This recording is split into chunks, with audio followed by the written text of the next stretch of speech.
রাধে রাধে বন্ধুরা, তোমরা সবাই কেমন আছো? আশা করি ভালো আছো, সুস্থ আছো।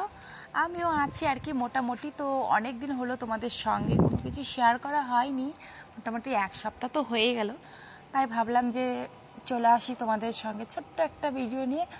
যেহেতু আমি এখন আমার এটা আর কি কাজ, তো তোমাদের সঙ্গে না শেয়ার কিছু করলেও মানে ভালো লাগে না, সেজন্য তো আমি এখন রুটি বানাচ্ছি। গরম পড়ে গেছে, তো মন মেজাজ আর কি ভালো নেই, মানে বুঝতেই পারছো হয়তো গলার আওয়াজটা শুনে। মানে শরীরটাও এখন ভালো নেই, মন মেজাজ ভালো না থাকার পর মানে শরীরটাও এখন আমার ভালো নেই, সেজন্য।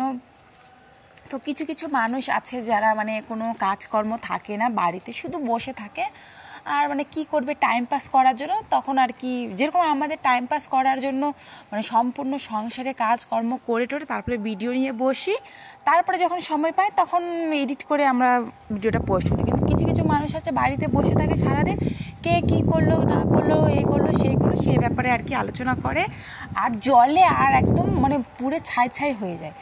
তো তারা এরকমই করে আর হচ্ছে ঝগড়াঝাটি করার জন্য আর কি তার ব্যাপারে গালি গালাজ করে, তাকে তার ব্যাপারে বিচ্ছিরি বিচ্ছিরি কথা বলে।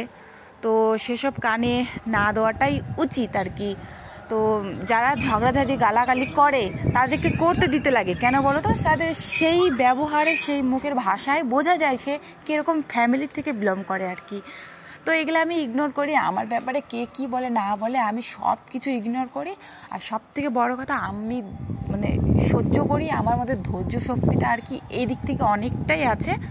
তো যে যেরকম করার করুক, ভগবান উপরবেলা আছে, তাদের বিচার করবে। যার কেউ থাকে না তার কিন্তু ভগবান থাকে, সেজন্যই। তো চলো তোমাদেরকে কিছুটা বলে হয়তো মনটা হালকা